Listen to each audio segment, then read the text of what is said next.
There's nothing like being the first boat out on the water, heading out for a day of fun with friends or family.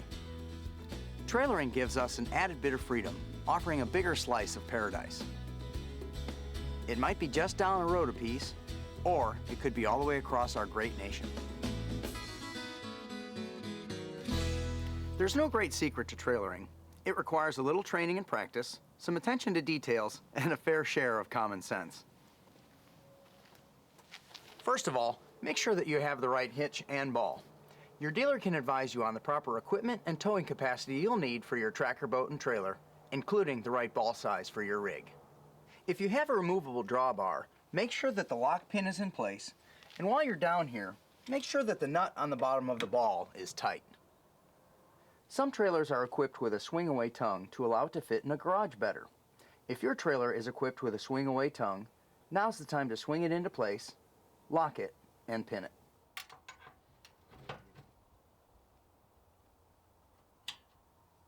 Once everything is in place, simply lower the tongue with the jack until all the weight is on the ball. Sometimes the coupler doesn't slip easily over the ball, so you may have to wiggle it a little to make sure it's properly seated. Then lock the coupler, insert the locking pin, and hook up the lights and safety cables.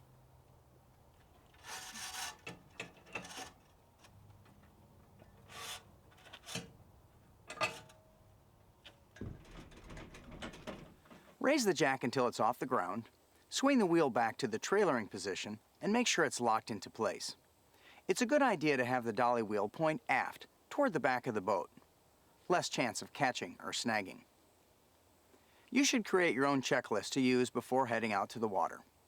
At least these items should be included. Ball and coupler tight? Check.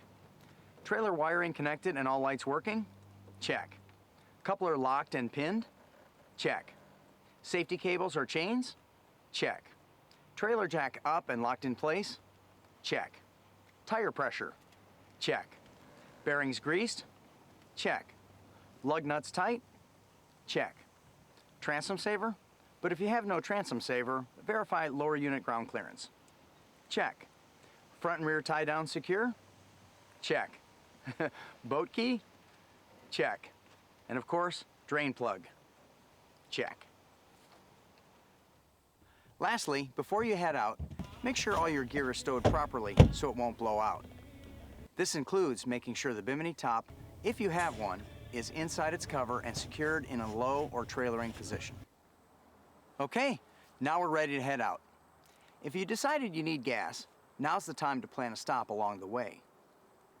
It's best if you can choose a place where you can always pull ahead and not have to back up. Watch your clearance as you pull up to the pump. Use those rearview mirrors. Consult your owner's manual for the proper fuel octane for your engine. Never use a fuel that contains more than 10% ethanol.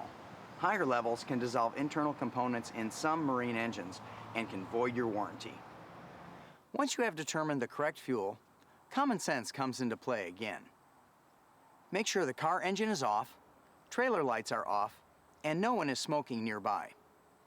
Then open your fuel cap. Make sure it's the fuel cap, not a filler for water or oil, and insert the nozzle. Be sure the nozzle is in contact with the filler tube before pumping gas. This will eliminate the possibility of static sparks. It's best to fill the tank slowly and never leave the filling unattended, as overfilling or spills can occur. All right, everybody ready? Let's head to the ramp. Now we get into highway driving. Here are a few more tips to help you along. The first thing you'll notice is that your vehicle accelerates a lot slower. You've just added several thousand pounds to your rig, and that takes a little getting used to. When passing other vehicles, be sure to allow lots of extra room. Your rig is now much longer than you're used to. Give it plenty of space. Use your mirrors and use your turn signals to signal other drivers. Nice and smooth with the steering wheel. Sudden or sharp moves can cause the trailer to whip, which could lead to loss of control. It's a good idea to stop occasionally and check both your tires and your bearings. While both tires and bearings will normally be warm to the touch, they should not be hot. Ouch! Excessive heat means something's wrong. Have it checked at the nearest service center before continuing on your journey. Remember what I said about a little training and practice? Here's a guy that needs lots of practice. A crowded ramp is not the place for this. If you're not sure of your ability, find a vacant parking lot, get an observer, and set up some cones to practice with. You'll learn that you have to swing wider than usual for your trailer to clear curbs, obstacles, and pedestrians. Practice until you're comfortable with it. Ready to try backing up? Here's a trick that'll help get you started. Place a small piece of tape on the bottom of the steering wheel. As you begin to back up, move the tape in the direction you want the trailer to go. Small moves at first, nice and slow. You'll have to get used to using your mirrors, as your rear vision is partially blocked by the boat. Watch your observer and follow his instructions. If you hear him scream, "Stop!" you've probably done something wrong. Practice until you're comfortable. In the process, you'll also get a feel for the effect of the added weight, both in stopping distance and acceleration. Now we're practiced, fueled, and ready for the launch ramp. Never block a ramp while you're preparing your boat for launch. It's discourteous to others. Here's that common sense thing again. Let's call it ramp etiquette. Always pull to the side. There's usually a staging lane designated for you to use while you're getting ready. While prepping for launch, get in the habit of doing things the same way every time. Walk towards the trailer, disconnect the trailer lights, release the front tie down, but not the winch strap. The front tie down is either a short chain or strap that's attached to the trailer and is there as a backup safety to the winch. Release the aft tie downs, and of course, check the drain plug.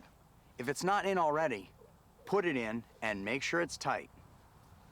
Releasing the winch cable at the top of the ramp could cause your boat to part company with the trailer on a steep ramp.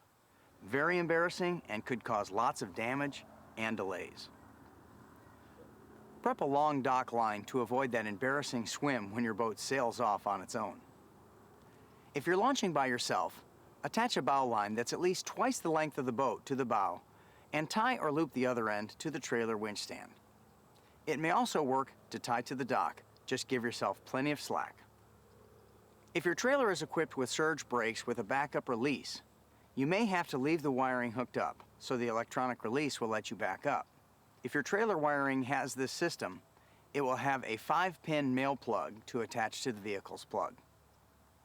Some trailers only have a manual release. Now's the time to release the brakes so you can back to the ramp. Okay, ready? The lane is clear. It's your turn. So let's get to it. Think about ramp etiquette. If the ramp has more than one launch lane, be sure to line up on just one side to keep the others free. Always try to line up straight with the ramp because it's easier to back in a straight line.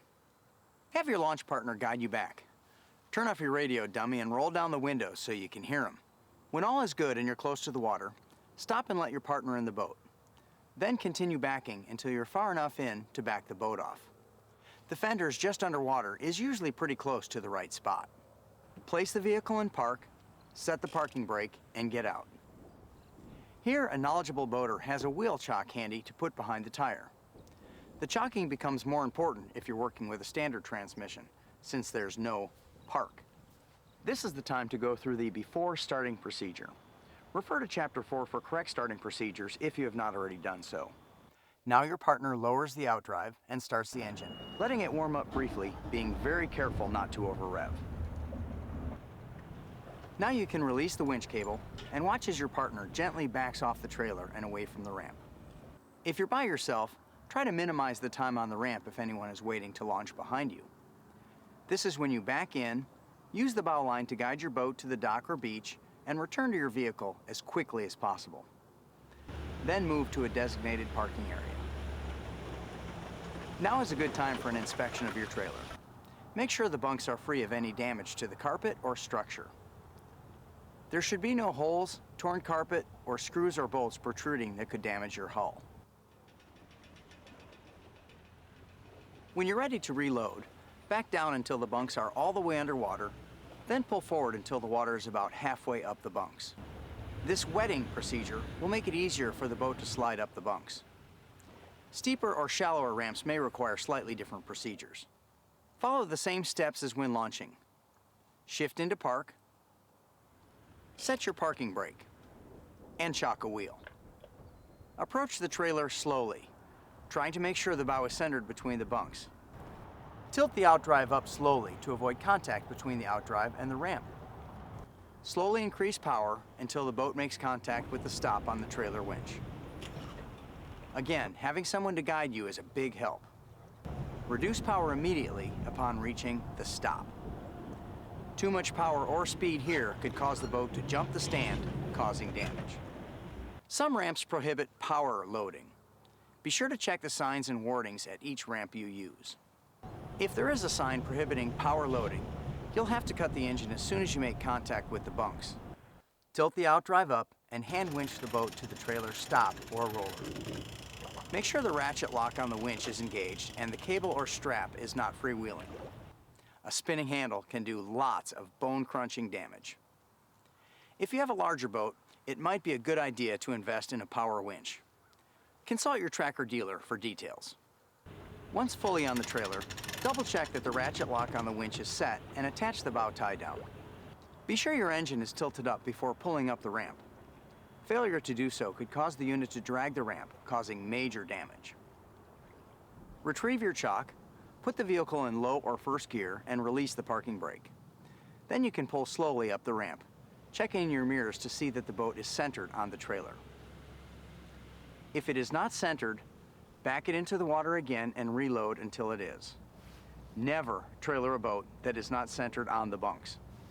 If all is in order, now you can move the rig back into the staging area to keep from blocking the ramp for others. Most ramps provide this area so you can prepare your rig for towing to your next destination. Again, place your shifter in park and apply the parking brake. If you're on a slope, place a chock on the downhill side of a wheel. Begin by preparing the boat for trailering. All gear should be stowed in a latched or locked compartments and the bimini top covered and lowered to its trailering position. Remember Murphy's Law, anything that can blow out will blow out. Begin at the rear of the boat. Replace the tie-down straps and motor transom saver. Remove the drain plug and stow it where it's easily accessible for next trip. Move forward and check the winch to be sure the boat is against the roller or stop and the ratchet lock is engaged. Check the bow tie-down, reconnect the trailer lights, and double-check that the coupler is secure to the hitch and the lock pin has not been removed. One final check to be sure the trailer lights are working properly and we're almost ready to go. What about those weeds on the trailer? Spreading of water weeds and other aquatic life is a serious problem. Be sure you know all the local and state regulations for cleaning your boat before launching in another lake. Failure to do so can result in a ticket and a stiff fine. It's common sense. No one wants to be responsible for contaminating a clean body of water. Attaboy. Well, you've made it home safely, but the work's not quite finished. You'll want to be sure that the lockers are free of any food items that might spoil or attract critters while the boat is being stored. Finding a smelly science experiment or a colony of ants next time you go out can spoil your day. Also, remove any wet towels or items that might mildew. Next, especially if you've been in salt water, wash the boat, including the bilge, with fresh water, paying special attention to the outdrive and trailer. Key areas on the trailer are wheels and brakes, springs and fittings, as these are especially vulnerable to salt damage. Your tracker dealer can provide you with a set of freshwater ears to flush out the salt water. Place the ears over the water inlet toward the bottom of the outdrive. Turn on the hose and run the engine for a couple of minutes. Make sure the prop is clear and the water is on. Even a few seconds running dry can burn up a water pump impeller. Also, stay in neutral to avoid dangers of a spinning prop. Before storing your rig inside or installing the cover, the boat should be allowed to air dry or towel dry to prevent mildew. Inside storage is always preferable. If the boat must be stored outside, be sure to cover it, chock the wheels, and double check that the drain plug has been removed.